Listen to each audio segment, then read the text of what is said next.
Hi, welcome. I'm Sarah. This is my August reading wrap up. During this month, I read 5 books. 1 was a thriller, 3 were romance, and then 1 was, I would say, a historical nonfiction, but if that's not right, I'll pop something on the screen. I also don't have any of these books with me outside of my last book, My Brilliant Friend, because I did borrow them from the library and they were due back before I could shoot this video. The first book that I read was Darling Girls by Ali Hepworth.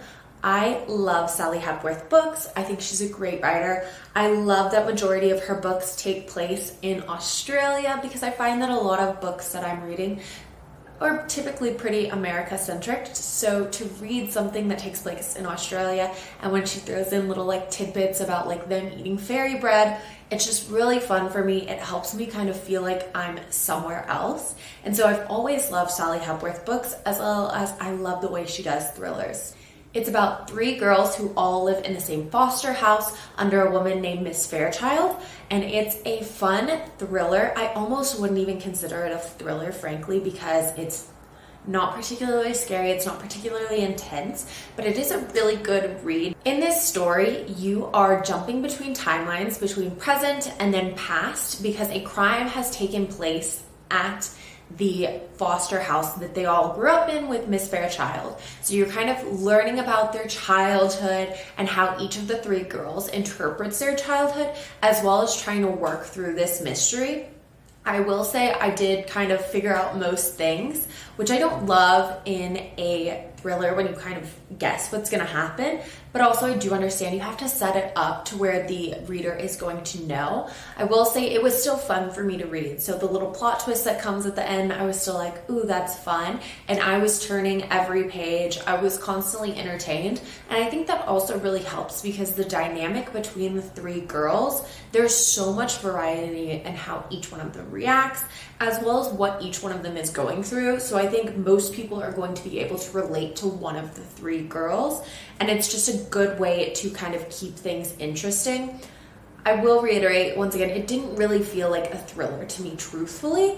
It felt more like I don't want to say cozy because it is pretty dark, the topic, but it didn't ever feel overly intense. It more made me feel a little sick. Like I was like, this is gross that this is happening and this shouldn't have happened. The next book that I read was Love Interest by Clare Gilmore. I rated this a flat 3 stars.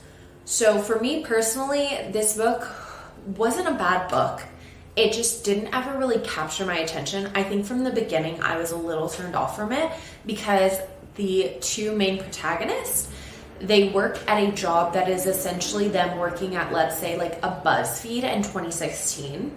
And it felt just so dated to me, that concept, as well as I'm not super interested in someone who's working maybe in social media or marketing from that perspective. And that's like what their whole love story kind of like followed and was surrounding by. So for me, I just like never really got into the characters or the storyline.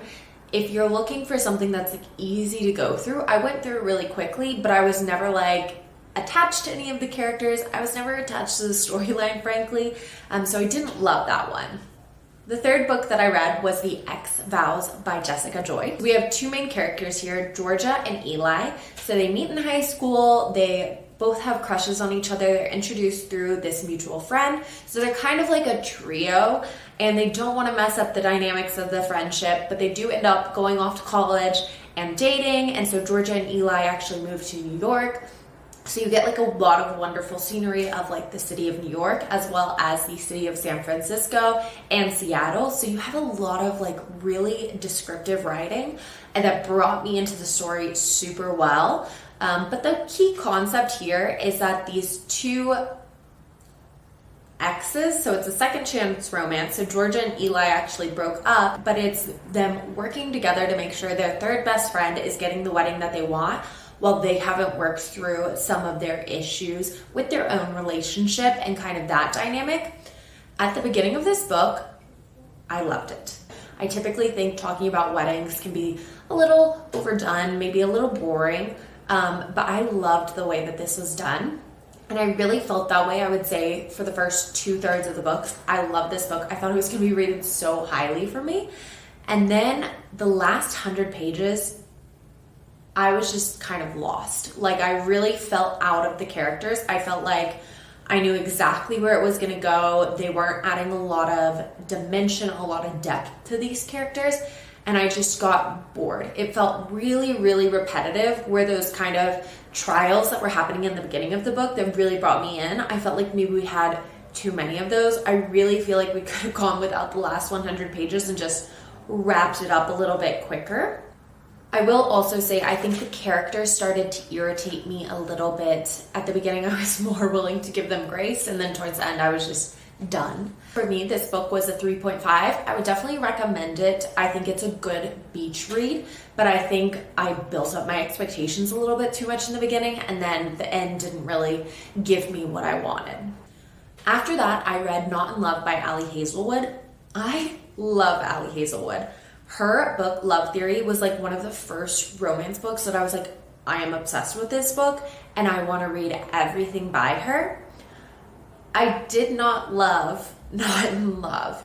So the plot of Not in Love is that we have Rue and Eli, so another Eli, which I think is kind of funny. I don't know what's happening with that name right now, but they almost have a one-night stand. Doesn't end up happening for certain reasons, and then Eli comes into Rue's work the next day, and he is actually going to be doing an acquisition of her company. And so he is put into kind of like the bad guy light because her best friend owns this company. She might lose her job. So it's kind of an enemies to lovers, but frankly, they're never really enemies. I feel like it never felt that high stakes to me.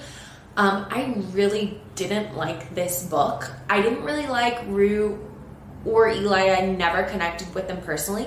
I liked the STEM atmosphere of them working there. I thought that's fun. I always enjoy that with Ali Hazelwood books though. Like, that's one of the reasons I like her, is it always feels refreshing.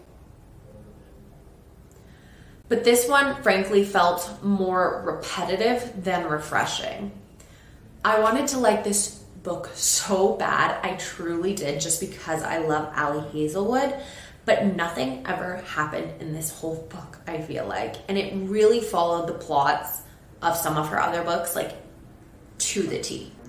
I was on vacation when I was reading this, so I didn't particularly mind that nothing happened in the book, but I just really could have done with more.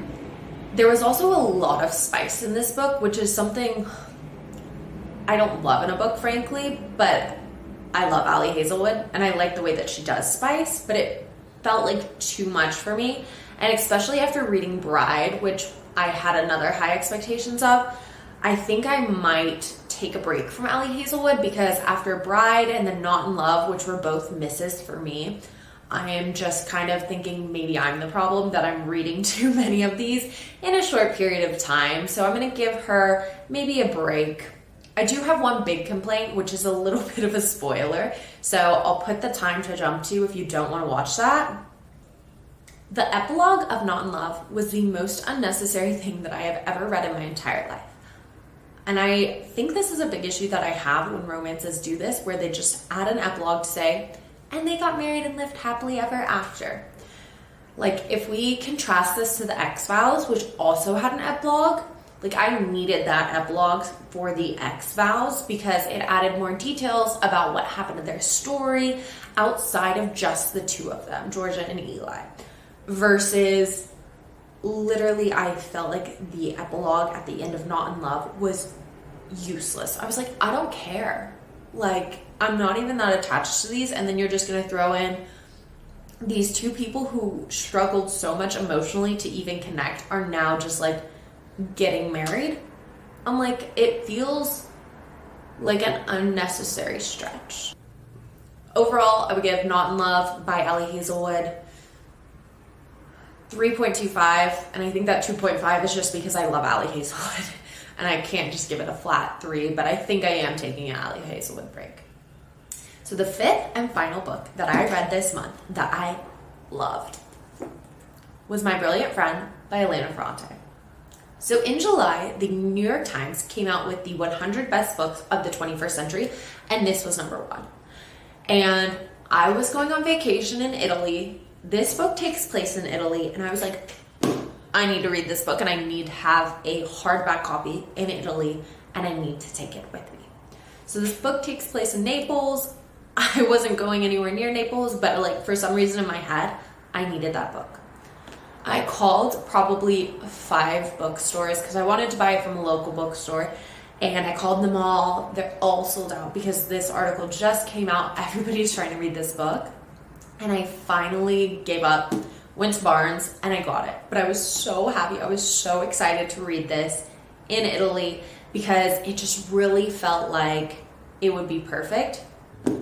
Later on, I kind of realized my vacation and this book weren't exactly cohesive. This book is about 2 young girls who are growing up in Naples in a lower income neighborhood, and it's kind of their challenges and their tribulations as they're growing up, as well as the neighborhood kind of goes through its own changes and societal changes as well. But I still am really happy that I did end up getting it because I ended up loving this book. So this book is about 2 girls, Lena and Lila. And at first when I started reading this book, I was like, oh my gosh, I am not smart enough to be reading this book because I hated it. I was like, I don't enjoy this book. Probably the first 100 pages were really hard for me to get through, frankly. I was like, I did all this work getting this book and I'm not enjoying it. It's about these 2 girls, so Lena and Lila, and it's as they're growing up. So they start off really young in this book. They're 12 and they've got a lot of competition between them in school. So they're still in that academic phase of life, and I couldn't relate to them at all. Frankly, I found them a little bit annoying. So they're literally children in the beginning of this book, and I think that's something really good to understand, is it's literally like you're reading about a child. You're in the mind of a child, so a lot of those choices that they're making, you're thinking, why are you doing this? Or why are you having this reaction that doesn't make sense? But it is the mind of the child. And I think that's one of the things that Elena Ferrante does so well in this book. But this book is told from Linu's perspective, or Elena Ferrante, as she is kind of growing up. So you're seeing the comparison of herself to Lila and how they contrast. And when they're growing up, it goes from school to boys to even just accomplishments in life. And I think that's anything a girl can kind of relate with, is just comparing yourself against those people who you're closest with. You know, some of your best friends, and maybe feeling like you're not good enough because you're not hitting those same milestones as someone else.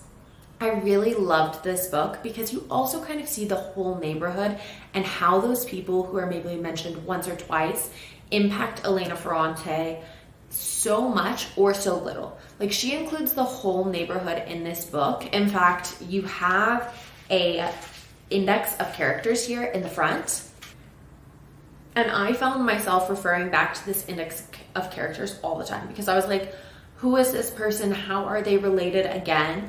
So definitely don't be afraid to refer back to that index of characters. There are a ton of people in this book. But when the girls start to grow up, so when they're kind of a little bit older, maybe in their high school, that's when I really started to enjoy this book because I was like, oh wow, I really started to appreciate how Elena Ferrante's writing style was really going ahead and impacting this. One thing I definitely do want to check out is I feel like this is one of those books where a lot of things still went over my head and there's kind of that deeper meaning to it. So I want to do a little bit more research on what that is and what I can kind of learn from maybe those people who have a little bit more of a literary background than I do, and really get some of those more insights, because I definitely took it at the surface level and I enjoyed it a lot, but I know there were things in this book that I maybe didn't pick up on or wasn't privy enough to kind of understand. I definitely am going to read the additional books in this series. So it's a quartet, so there are 4 total, and I'm 100% going to read the next ones because as I get older, I know I'm just going to like these girls even more. There's also a fun little plot twist at the end that I wasn't really expecting to kind of be left on a cliffhanger with this historical fiction, so I'm 100% going to be reading the next ones in the coming months. Overall, I really enjoyed how these characters and these different relationships are written about in the book. This was easily my favorite book of the month. I rated it 4 stars. Honestly, looking back, I am definitely going to recommend it to people, but you certainly do have to be in the right mindset. This is a great book, but it's definitely something where it feels a little bit more challenging to read. It's not like something easy to pick up, but I cannot recommend it enough. Thanks. Bye, guys.